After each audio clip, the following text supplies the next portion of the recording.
Say, hey guys. Hi. So we got 3 packages in our P.O. box. Yes. I think, didn't you say this one was just already open? Yes, this one was open when I went and got our stuff. And then we pre-opened the rest of these. I think I put the stuff in the book. I went ahead and looked at this book. But it's called Machine. Wait, you gotta say who it's from. It's from a Mr. Benjamin. I don't know if it's Bodie or Bode.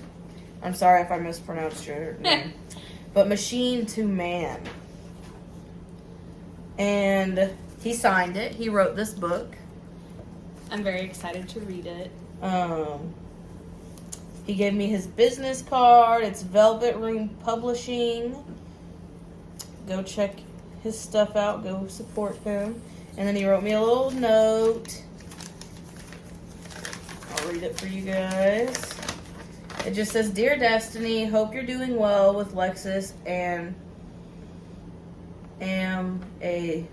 I am a longtime fan of Girl World, and so I sent Amber a copy of my sci-fi novel, Machine to Man. I'm not sure if she will read it, which it is what it is. I'm sending you a copy along with my business card.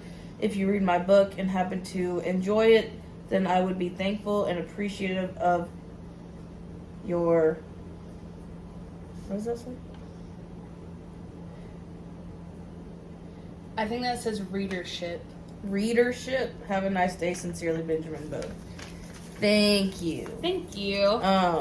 She is looking forward to reading that. I'm not much of a reader. I have one book that I'm still trying to read, but she is definitely going to read it. Probably won't take her long either. So. And then, like I said, these are pre-opened, but we don't know what's inside. We did not look. So this one says Monthly Boxer. I don't know if there's a note in here that actually says who it's from. Oh. It says Ass Hat.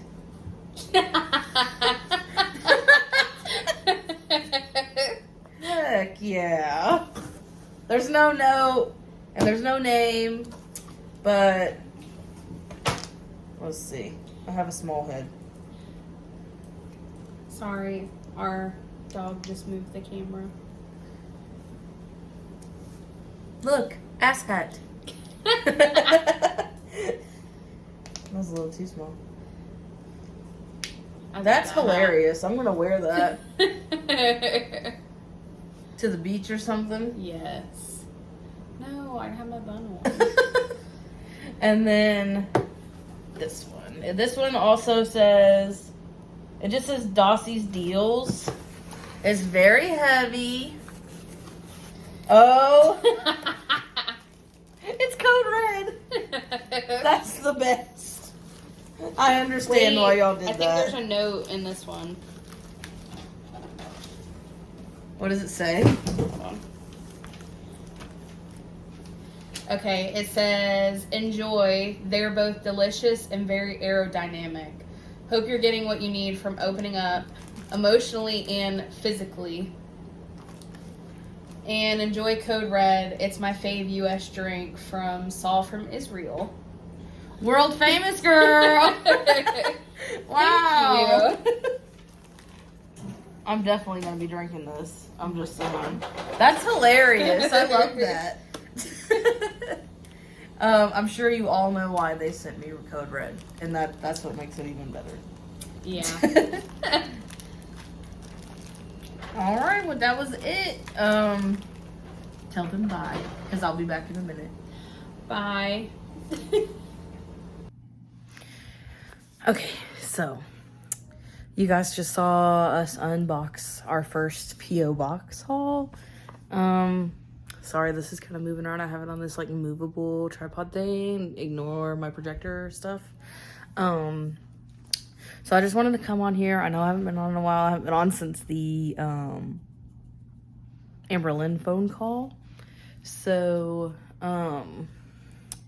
I just wanted to come on here and say I'm going to kind of like speed through the next couple of years after where I left off. I believe I started in 2018.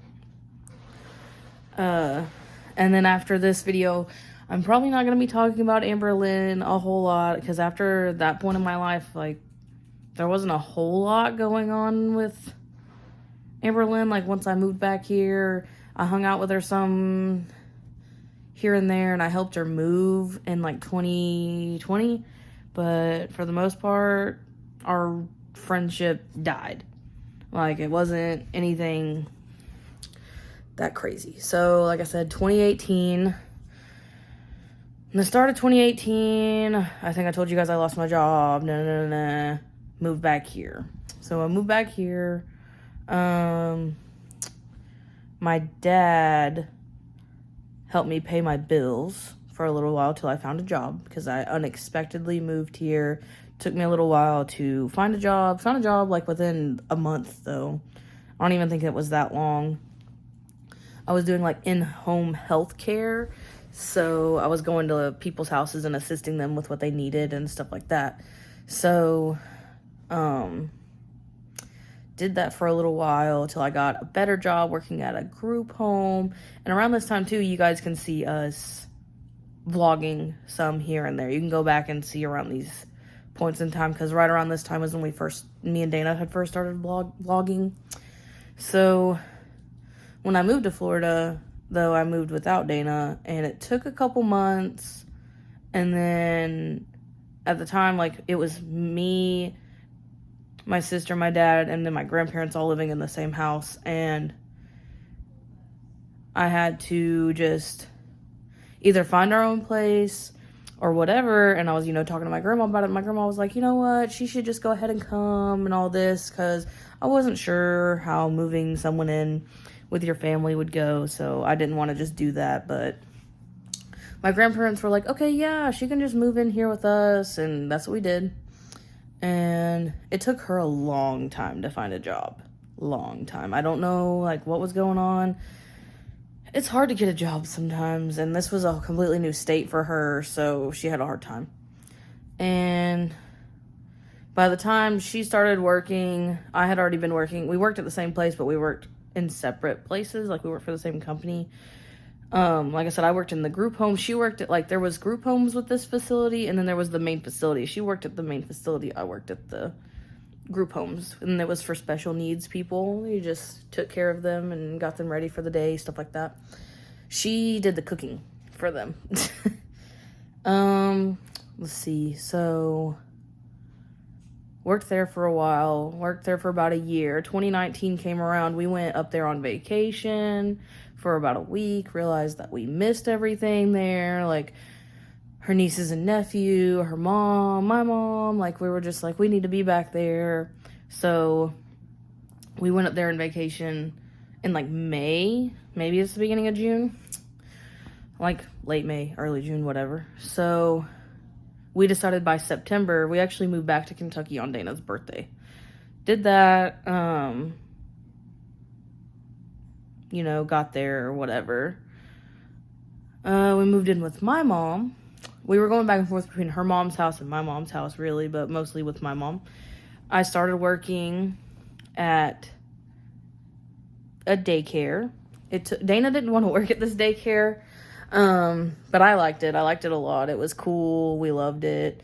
She ended up starting there, like, on a whim, because someone never came back from their break, and I told my boss, I was like, listen, if you let me go on my lunch, I will go get somebody and literally bring someone that'll work right now back. So she did. And Dana literally started without an interview. It was crazy. I told her the situation between us, and she was like, okay, yeah, I trust you, whatever. And then we both worked there for a long time. That was 2019.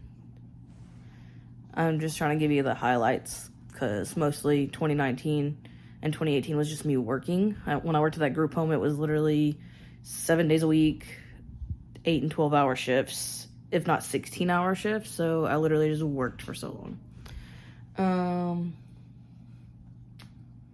Like I said, we moved back there, though.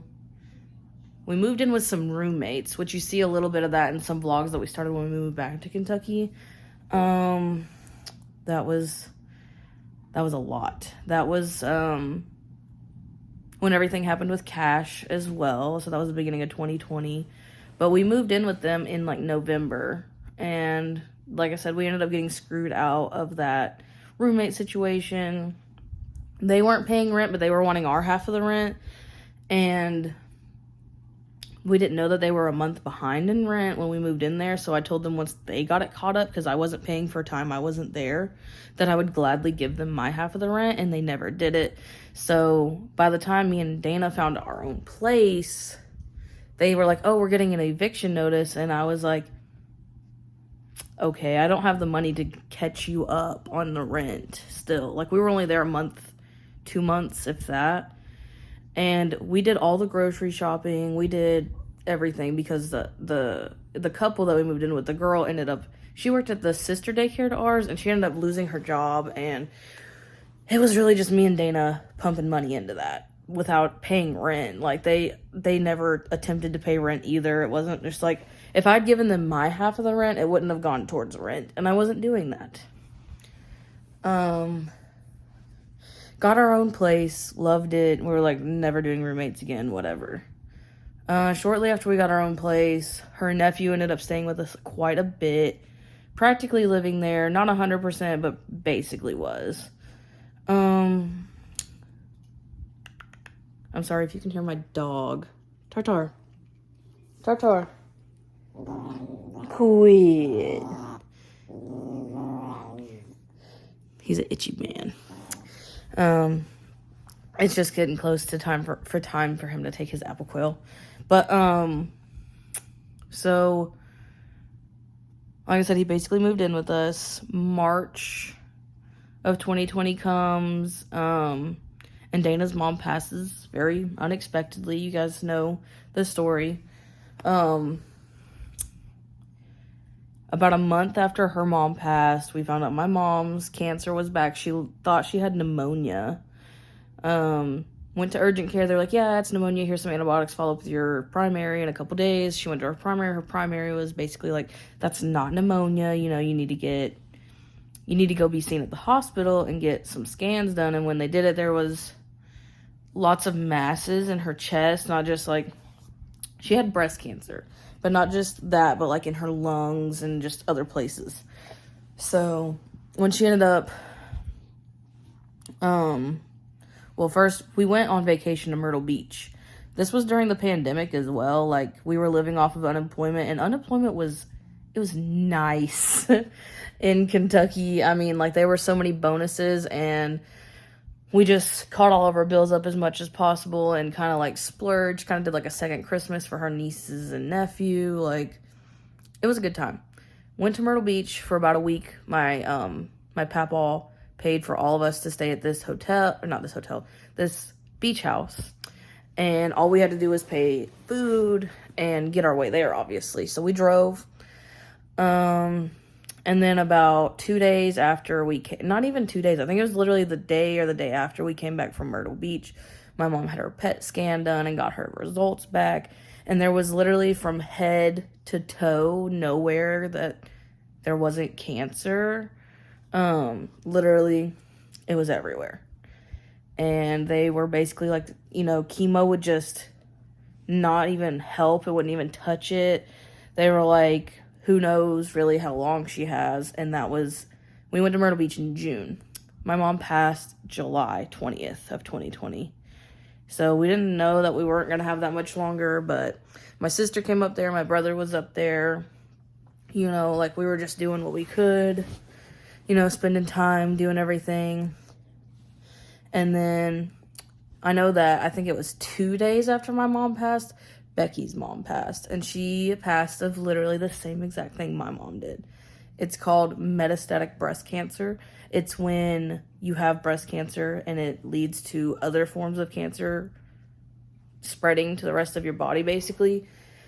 It's very scary. We did have the genetics stuff done when my mom first got diagnosed with breast cancer. It is not genetic.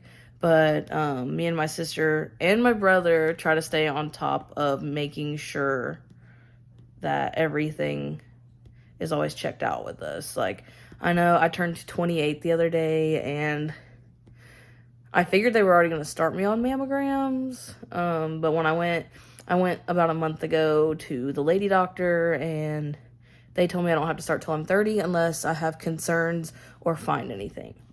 So she told me I was good. She checked me out. Everything was good. So my mom passed. Her mom had passed. Then we started back work. Well, we had started back work right after. It was like a week after we came back from Myrtle Beach. So when my mom passed, work was going on. So that sucked. I took like a week off of work. That was all I could do. We weren't getting unemployment anymore or anything, so I couldn't just keep missing. I had to go back to work. It sucked. It sucked a lot. I don't think you'll ever have enough time to grieve, and I don't think you'll ever stop grieving, especially when it's a loss that big. Stayed working at the daycare for a while. I know that right before my mom had passed, we had helped Amberlyn and Becky move to Lexington. And that was probably like, we didn't hang out with them for a while after they moved in there. Like maybe we hung out some. I just don't remember a whole lot of it. Like I was just so in my head after I lost my mom. It's hard to remember a whole lot. At this point in time, I had met my best friend. That is my best friend now. Her name is JC. I don't know if I've posted about her too much on like Instagram, because I know you guys can't see my Facebook. Maybe some of you can, I don't know. I met her at the daycare. Even when I first started working there, I met her at the daycare, but me and her got super close. Like, it was right around this point in time, and we went there for New Year's, and I met my other best friend she wasn't my best friend at the time, but that was the first time I met my other best friend, Kat. And JC also surprised me with a birthday cake for my mom, because my mom's birthday is New Year's Eve, and it was like one of the sweetest things someone had ever done for me, especially because that was the first birthday without my mom, and her and I were close, but we weren't like we are now. Like, we were definitely really close because she had some stuff go on with her. Like, we talked a lot here and there, but we never hung out a whole lot because of all the stuff going on with her and with me. And I mean, before I moved back here, we were pretty much inseparable. So, it was just a really sweet thing to do. No one had ever done anything that nice for me, So, the day after that, so January 1st of 2021, Dana and I went to another New Year's Eve party, and she got very, very drunk. She was very, very drunk at JC's as well, but this time she just got super, super drunk, like to the point where we literally had to carry her to my car. I'm not gonna get too into that, but when we got home, she needed to throw up because she was very drunk. And at this point in time, her nephew had been living with us for a while. He had been living with us since right before my mom passed. It was when the pandemic started. Is really when he moved in with us. He had like a bedroom, everything, so he was with us.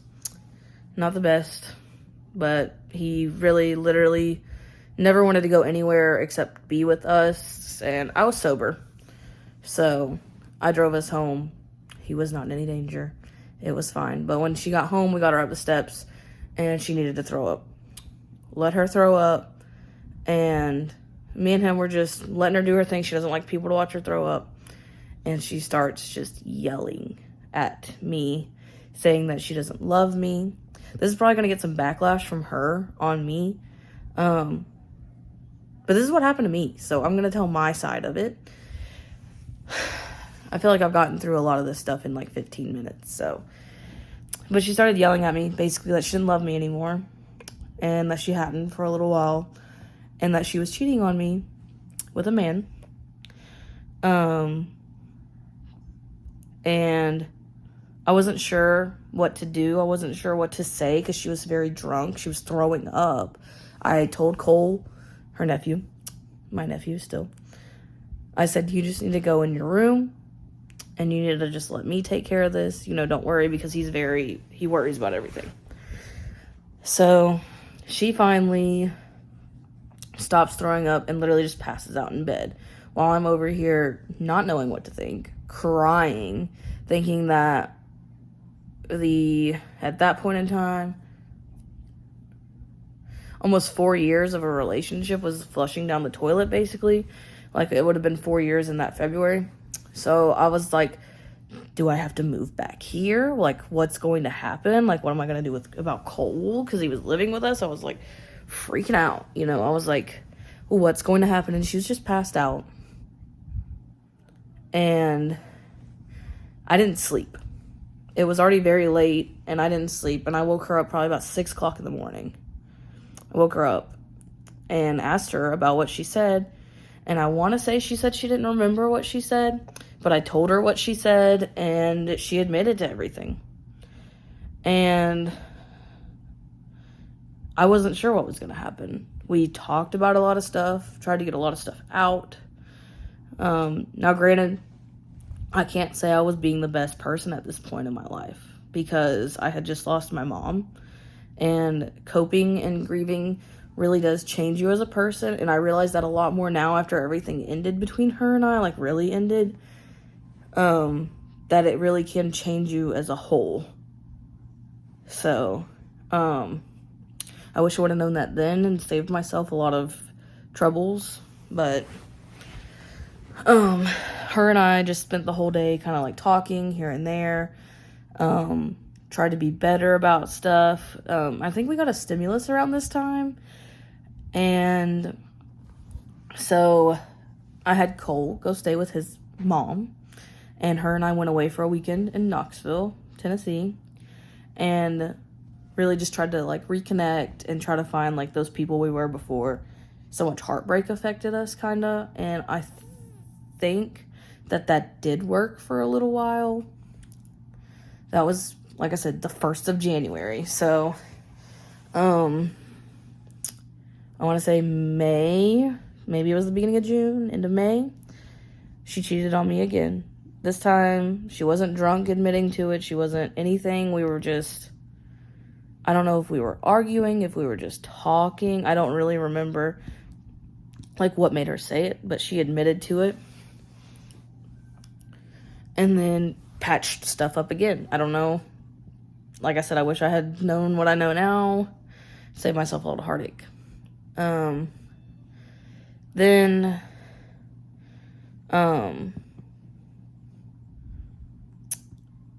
a little while goes by, and I think things are feeling pretty normal.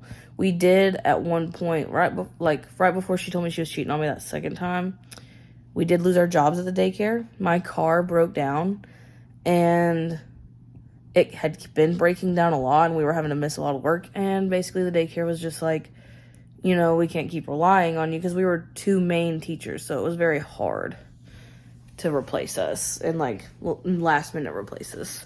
So we got let go. She started working at a nursing home facility as a housekeeper / laundry person, and I started working at a pizza place. That was hard for a little while. And then we got our jobs back at the daycare. We weren't gone from the daycare very long. They really missed us. Then it was the beginning of December, the guy that Dana left me for, his baby mama, that I'm pretty sure he was still with at this point in time, messaged me on Facebook. I had no idea who this person was. She messaged me and said that they had been talking, and some other things that I'm not going to mention on YouTube because you guys can use your imagination. And when I asked her about it, she told me, yeah. Maybe that was November of that year, actually, because December, I want to say that happened in November, and then about a month later, it happened again. Only the first time I asked her about it and took her word for it, you know, she was like, she admitted to it.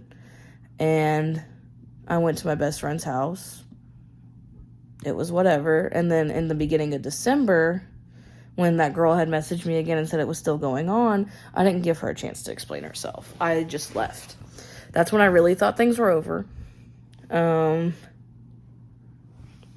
I didn't see a point. This was going to be like the third, fourth time that this stuff was going on. So I was like, this doesn't need to continue. Clearly, she's not going to stop. You know, I'm not what makes her happy. And so I left and I stayed with my best friend. Then, I don't know why I went back there. I know that I had called my dad, I had called my stepmom, I had called everybody, you know, just was like, I'm going to probably be coming home because this is what's been going on. Nobody knew about the previous times except for JC and Kat. So, I told them what had been going on, and they, you know, obviously wanted me to come back. I'm sorry, I have the hiccups.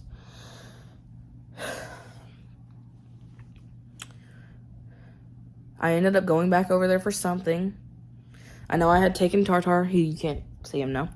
I had taken him over there with me, and I don't know if I went over there for clothes or what. Went back over there. Me and her ended up talking, and I don't know why, but we worked it out again. And things were good until January, which is not even a month later. And that girl messaged me again saying that they were talking, only this time I was like, there's no way. Because she had shown me multiple times that he was blocked. There was no way. She even told me right when that girl messaged me and showed me that he was blocked. There was no messages that I could see. And then a couple days later, she texted me, not even 5 feet away, and broke up with me and ended everything. It was very traumatizing that whole year. You know, it was a year after losing my mom, not even for some of it. And it's just a lot of trauma. And I know that she lost her mom too. And like I said, grief and coping changes you as a person. I wish I had known that now. It probably wouldn't have gone on as long as it did. And then I moved back here, and you guys know everything that's going on with me now. I didn't skip anything. There wasn't a whole, I think the last time I hung out with Amberlyn and Becky was for Becky. I know Becky and Amberlyn's birthday are very close. I want to say that was the last time I hung out with them, was not right before I moved back here, but the year before that. So it's probably almost a year since the last time I'd really seen them. Like, I didn't, like, I want to say they had already broken up at that point, too. I know I didn't hang out with them after they broke up. So I don't know when they broke up. But I don't have much else to say about Amberlyn. I said I was going to lead up to this point in time where I'm at. And that's what I did. I know I had explained some of the Dana stuff before. I don't know if I went into more detail this time about it. But from here on out, it's just going to be some, like, weekly, couple times a week, either once a week, couple weeks. I don't know yet. I'm going to try to make a schedule, and it's going to be me and my fiance. You guys already know. She was in the beginning of this video. And we're going to be done talking about Amberlyn because it's not relevant anymore. I told my part of everything. I'm not going to, like, bring her up on my own. Now, if I'm on, like, live or do an IG thing, sure, I'll answer your questions about her, as long as they're, like, not dumb questions, like, what does her feet smell like, or what does her, what smells like. I don't know how to tell y'all that. As far as her and wifey breaking up, I think it's hilarious.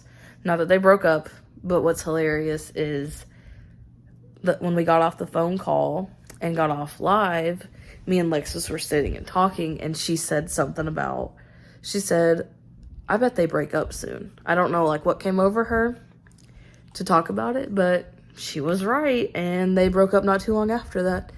I don't know anything about her ex now. I don't know anything. We did go up to Kentucky on vacation for a week. Tried to meet up with Becky. I know she's a very busy person. I'm going to try my best to keep in touch with Becky always, and her business is her business. She can tell it. I'm not here to tell Becky's business. But I did message her last night after I saw that she had posted on her community tab. And I just hope things get better for her. And just try to be there for her 100%. And whenever she's ready to do her live and all that, I mean, I don't even care if we did it on her. We don't even have to do it on my channel. So we can do it on hers. Let her get her money. You know, because we all know that she could make bank. And I think she really could do some damage if she would just do it. So, not saying that Amber Lynn should be damaged. I'm not like a terrible person, quote unquote Amber Lynn. I'm just saying that Becky's voice deserves to be heard, because I know that what I went through was a lot. I can't imagine what Becky went through. So I hope that she finally comes out and speaks her truth. Whatever backlash she gets, there's so many people that will be in her corner. So I don't think she should be too scared of that. I think she's just going through a lot too, and maybe she doesn't want the drama right now. Maybe she's trying to figure stuff out before she gets it done. I don't know. But yeah, she should definitely do that. And I will see you guys, and maybe post like a community tab thing or a poll trying to figure out like how much I should vlog, what I should vlog. I definitely want to do more like cooking vlogs for you guys. I wish you could have seen what I cooked tonight. It was so good. Should have vlogged it. So yeah. That's about it. I will see you in my next vlog.